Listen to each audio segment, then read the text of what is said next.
also maybe called that, or you may have heard it called that. There's also phase 2. That's usually for people that's going to go home.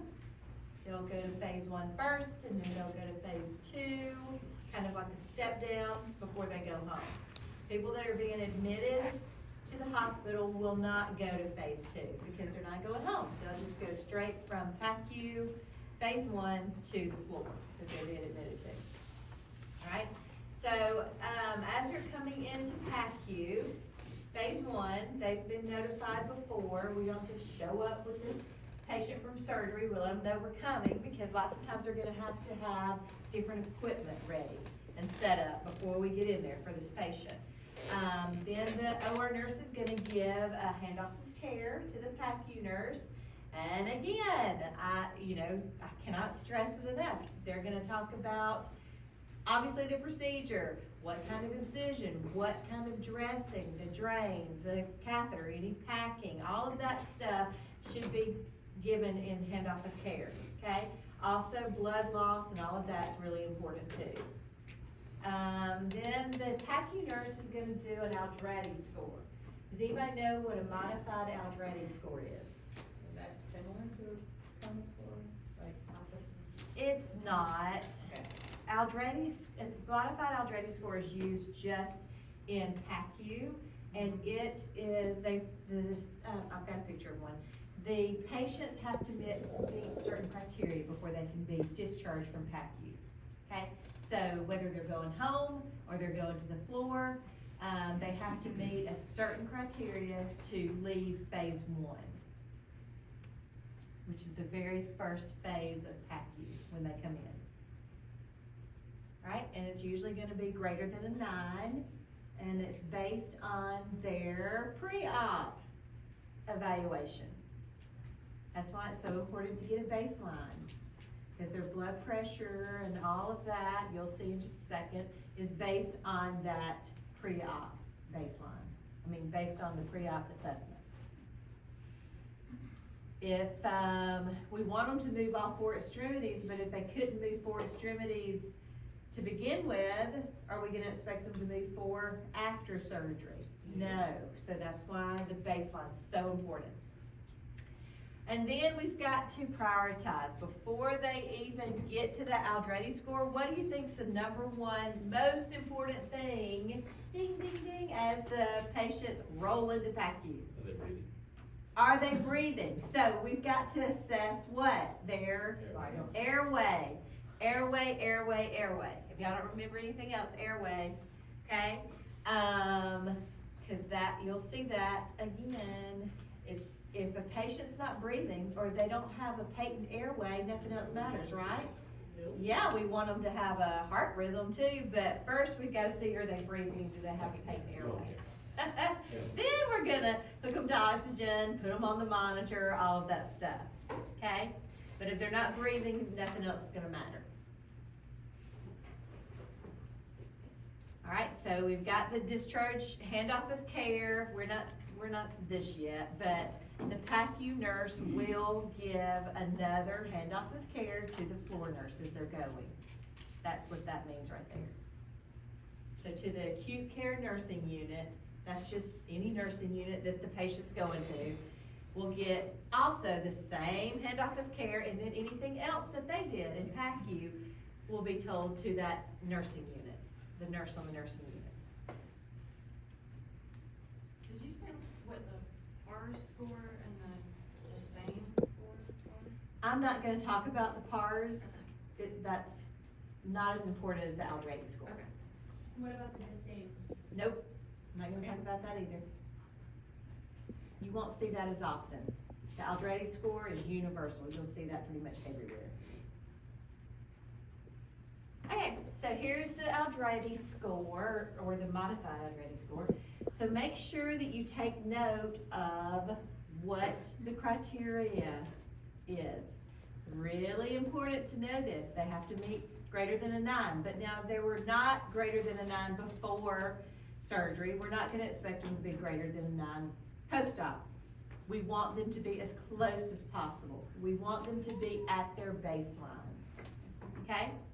So if they're quadriplegic, we're not gonna expect them to be able to move any extremities after surgery, right? So that's gonna be negated. You gotta kind of use your reasoning skills when it comes to this, okay? But a typical patient that could move all extremities and was completely with it and all of that before surgery should meet at least a 9 to be discharged from PACU. And make sure that you notice how is circulation monitored with the blood pressure, right? Okay. Do you see anything about a capillary refill? No. Do you see anything about a radial pulse or a pedal pulse? Mm-mm. Just circulation is monitored by blood pressure. Make a note of that. Okay, so, once they have met that criteria, they can leave the phase 1. If they're going home, they're gonna go to phase 2. And phase 2, lots of times they don't even leave the bed, it's just a different level of monitoring, okay? Some places do have a completely separate phase 2. They'll get in like little recliners and stuff like that, and that's when they'll get their drink and maybe some graham crackers and stuff like that. But phase 2, lots of places, they're gonna stay in the same bed, just the level of monitoring changes. You're not being monitored as closely. You're not gonna probably even necessarily be on a monitor anymore. You may be on a little oxygen, probably not. Because if you're going home, you need to be off of all that, right? So you have to be stable enough. This is where we're just kind of keeping you for a while longer, making sure that you're good and awake, you can follow instructions. We've gotten you up and you've gone to the bathroom and all of that stuff. And then right before we send you out the door to go home, that's when we'll take out your IV. We always keep that till the very last second because people will get up for the first time in bagels sometimes and things. So you want IV access. So never take it out until they're leaving the door. And then postoperative convalescence, when I talk about that, I'm talking about their entire recovery period. So after they've gone to the floor, they're recovering, they head home, until they're released from the physician, that is their postoperative convalescence or their recovery period. Until they're good to go back to their normal activities.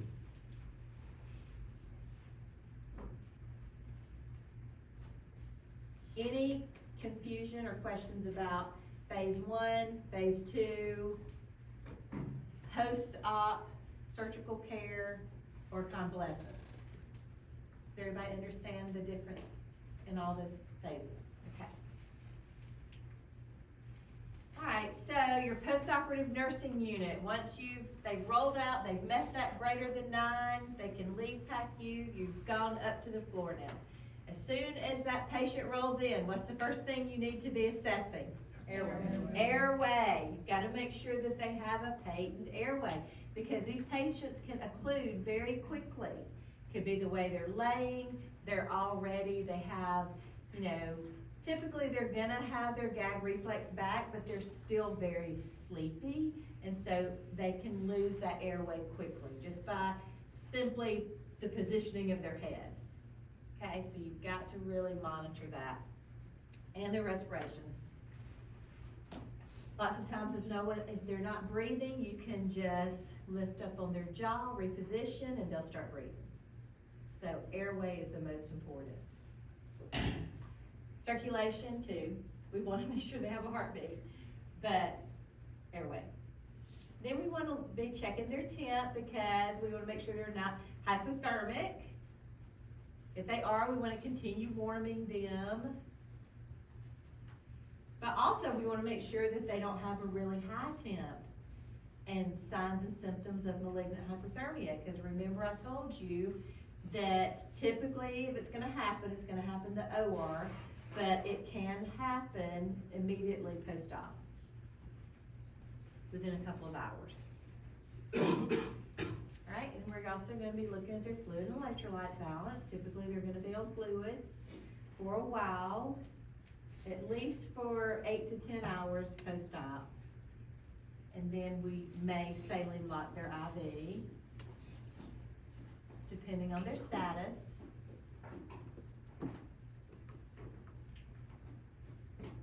Also, we wanna make sure that we're checking their neurofunction.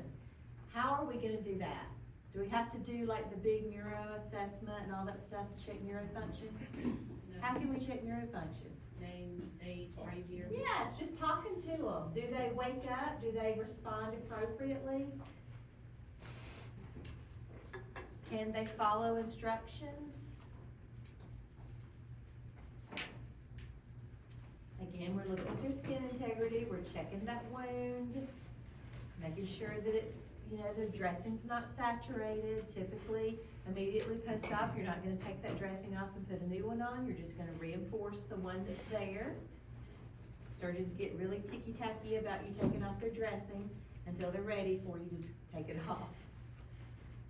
So we're usually gonna just reinforce. Now, if it's really bleeding through, you're gonna call somebody too, because the patient's hemorrhaging.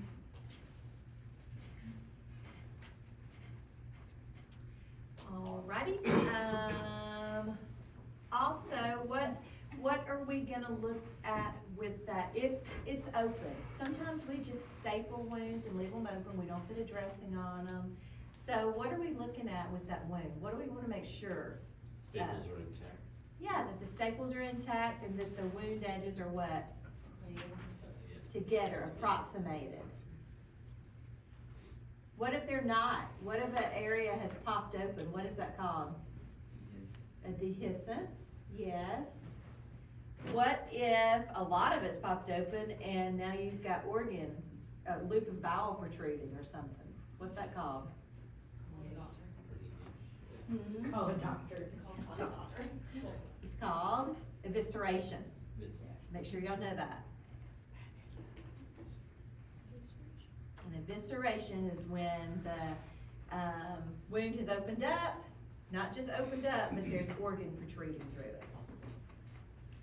If this happens, you want to run screaming out of the room, right? But don't. Stay with your patient. Call on the light and just, all you have to say is, I have an evisceration, and you're gonna have more help than you ever needed. They're gonna know that you're gonna need gauze, sterile saline. You've gotta keep that moist. Whatever's protruding through there, what was that? Oh my goodness. My bad. Whatever's protruding through, you wanna make sure it's moist, it stays moist, and this is a surgical emergency. Somebody's gonna be getting the doctor on the phone, but you're not, you're staying with your patient, okay? Cause the patient's probably also freaking out.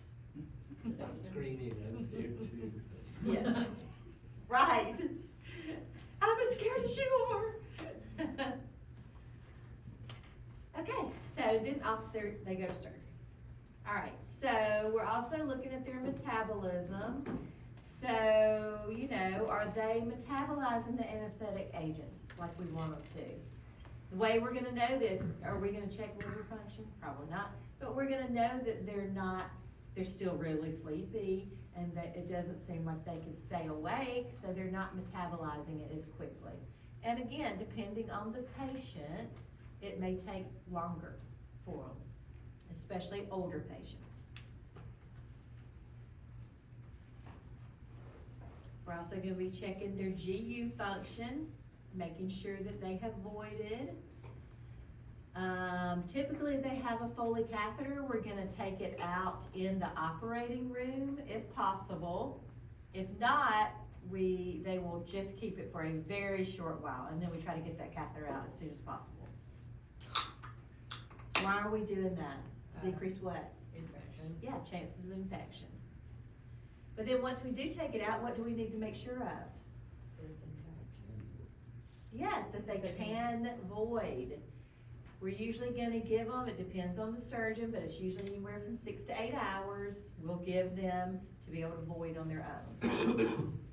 And then if they still can't go, We may not put one back in immediately, we may do a bladder scan first to see if they have, you know, if they have a lot of fluid in there. We may just look at how distended they are. And then we'll go ahead and put one back in if they still can't get it. But again, we don't wanna leave it if at all possible. We wanna get that back out as soon as possible. And then you're gonna check their gastrointestinal function. You're listening to the bowel sounds, observing their abdomen first, then you're listening. In the correct formation, you're starting in the right lower quadrant, working yourself up and around. Doesn't matter if they have a dressing, you're gonna still listen in that right lower quadrant. You'll just have to listen around the dressing, but you don't skip a quadrant just because they have a dressing there. Paralytic ileus is something that we worry about when someone, it's usually when someone's had abdominal surgeries is when you're gonna see it more often. It's when, you know, the colon and the small intestines that have been manipulated, they're like stunned a little bit, and so they just stop working for a little bit. You usually don't see that immediately. Lots of times if someone goes home within a day or two, it's not until they go home. And then they come back in with vomiting and distension and abdominal pain and all that, and they have a paralytic ileus.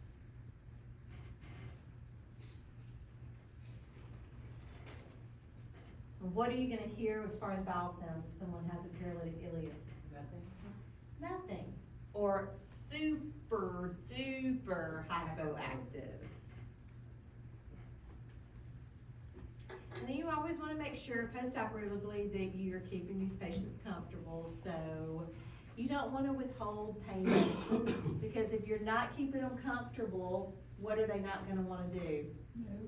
Yeah, they're not gonna wanna get up, because we know that early ambulation is one of the most important things for lungs, for cardiovascular, to decrease clots, to prevent pressure injuries, all of the things, early ambulation. We wanna get these people up and out of that bed. Even if it's not walking in the hall, we wanna be able to get them up around in the room and into a chair and all of that, not laying in the bed. And are they gonna wanna do any of that if they're in a lot of pain? No, so we've got to control their pain. What else are they not gonna wanna do if they're in pain? That's gonna cause more complications. They're not gonna wanna cough and deep breathe. They're not gonna wanna use their incident spirometer. Any of those things. When they have to cough, they're gonna go. It's not gonna help them. They're gonna end up with pneumonia. So make sure they're comfortable. Make sure that if they have a big abdominal wound or a chest incision, that when they cough and deep breathe, that they splint it with a pillow. That's gonna help their pain. It's also gonna hold that incision together when they're coughing and deep breathing.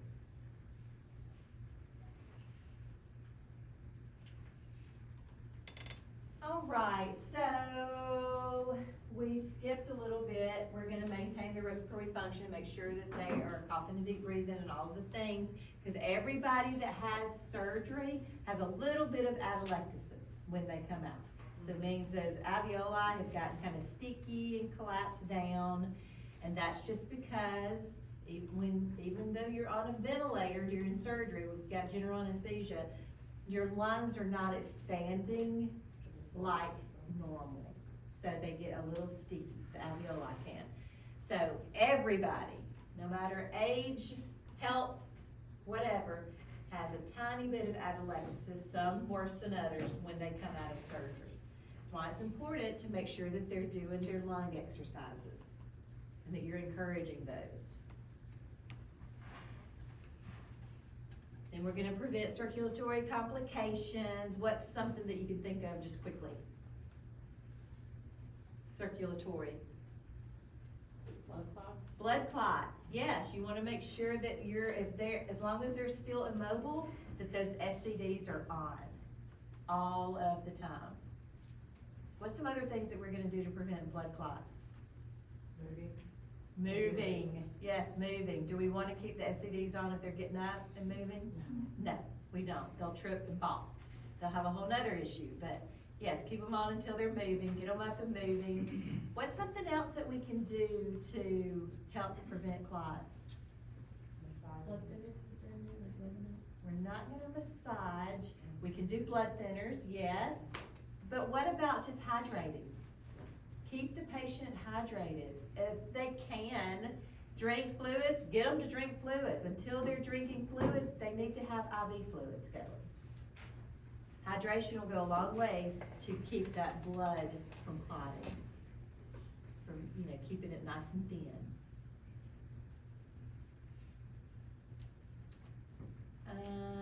We already talked a little bit about rest and comfort. Make sure that, we talked about comfort, but rest, it's really important. You will walk into a patient's room and they will have 92 people in there from family members and church. So, obviously, you don't wanna be rude and say, get out of here, anybody get out. But you can very respectfully say, Miss So-and-so needs her rest, could we just limit it to 2 visitors at a time? And most of the time, I know you're gonna have some of those unruly family members, but most of the time, everybody understands because they want the best for their mother or their uncle or whatever it is, okay? But yeah, they don't need to have a room full of folks. Then we're gonna be still watching their temp, making sure that they are not spiking a fever. Now, if it's within the first 48 hours and they spike a low-grade temp, what do we think that's caused from? Inflammation, also probably lungs. So if someone spikes a low-grade temp within the first 48 hours, it's typically not gonna be a surgical site infection that you're worried about. It's gonna be that they need to be doing more lung exercises. They need to be getting up and moving. They need to cough and deep breathe, do their insinus barometer, all of those things. Usually. Anything past 48 hours, then you start worrying about that it may be a surgical site infection.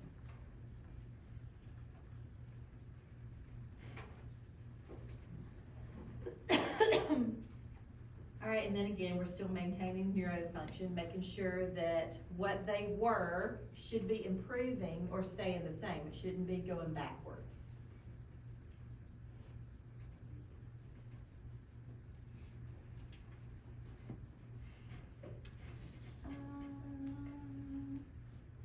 As soon as the people can start, first we're gonna start them with their liquids, right? Typically. And then we're gonna advance it maybe to a full liquid diet. Once in a while, they just skip straight to a regular diet, but typically they kind of take it baby steps. Clear liquids, and then full liquids, and then a regular diet, or whatever kind of diet they need. Maybe a diabetic, cardiac prudent, something like that. Before they start having food, we really try them with liquids though.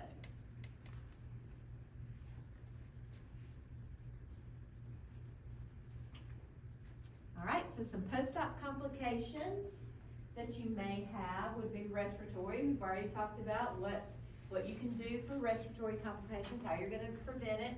Also circulatory, I think we kind of talked about all of these. Gastrointestinal, you wanna make sure that everything is moving like it should before you send them out the door. They've got to have bowel sounds. They've got to be passing gas before they go home. Okay, they should have gotten up, at least urinated. Now, outpatients won't necessarily have a bowel movement before they go home, but we do wanna make sure that they at least void.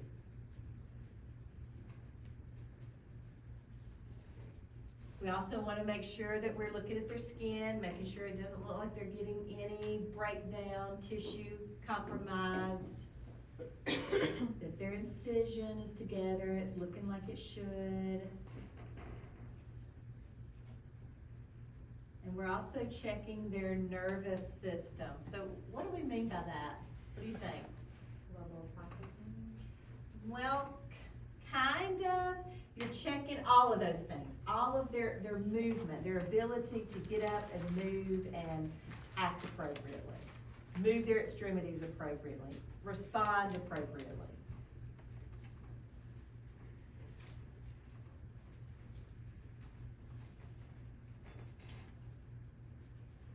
right, so who's heard of hypovolemic shock? Yes, okay, so it's when someone loses a lot of blood or whatever it may be, they've lost a lot of volume. Typically, you're talking about blood if you're talking about a surgical patient. Some of the symptoms will be pallor. What's pallor? We hear that all the time, but what is it? Pale, Hmm? like land. Yeah, you just look kind of pale, washed out. Cool, moist skin, rapid respirations. Typically, it's gonna be a rapid, thready pulse. But what? A low blood pressure. So that's what goes along, that's when you start thinking somebody may have some type of bleeding going on when they have a high heart rate, but a low blood pressure. You worry about hypovolemic shock. Because it's the body's way of trying to compensate. Heart starts beating faster and faster and faster to try to get that blood pressure up. And it'll do that for a period of time until it can't do it anymore. And then you'll see the heart rate tank also. You may also see cyanosis and a decreasing pulse pressure. What is a pulse pressure? Like crystal pulses? Like how the actual pulse feels in the vein. Nope. Has anybody ever heard of a pulse pressure? Feel like they're map. It is not. It is the difference in the systolic and the diastolic. So say 128 over 80 has a pulse pressure of 40. Okay, so you subtract the diastolic from the systolic. So if you have a decreasing pulse pressure, what does that mean? Diastolic's here, systolic's here. Yes, they're getting closer together, which means that systolic is falling. And then they'll also have concentrated urine if they have urine when they're in hypovolemic shock. Typically, someone that's in true hypovolemic shock is not gonna be putting out any urine. Or if they do, it's just a little bit. What is the gold standard for urine output per hour? 30 milliliters an hour. Now that's a minimum. We're all like 30 milliliters an hour. But if somebody's really only putting out 30 milliliters an hour, we're worried about them. Okay? But that is the very minimum that we'll accept. Okay, let's see. So now we're talking, these patients are doing great and they're going home. We've got to prepare them for discharge. So we've got to do a lot of education. How are they going to take care of their wound? If they're going home with a drain, we've got to educate them. Does anybody know how to take care of a drain? We don't even know how to take care of a drain until we learn it in nursing school, right? So we would not expect these patients to know how to do that. So we've got to make sure we educate them. What's the best way to do it?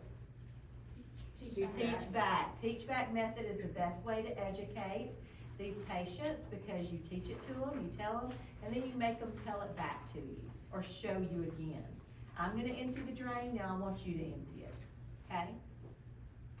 Also send them home with written education material because once they leave there, their anxiety is so high when they're in the hospital. Once they get home, they're gonna say, I don't remember a thing that nurse said, but she sent a paper home with me to tell me how to do everything, okay? If they have a family member that's gonna be caring for them, make sure you involve that family member because the family member might actually be the one that's gonna be emptying that Foley catheter that they're going home with or that drain. So make sure you involve them too. And then last thing you're gonna do before you send them out the door, make sure that they're gonna have all of the equipment that they need. So you may have to do like a home care referral. Are they gonna need a walker at home? Are they gonna need a wheelchair for a little while? Whatever it may be, make sure that you're taking care of those referrals. Typically now, these days, as the nurse, you won't have to do it. There'll be a social worker assigned to that patient that will take care of that stuff. But you still have to initiate it.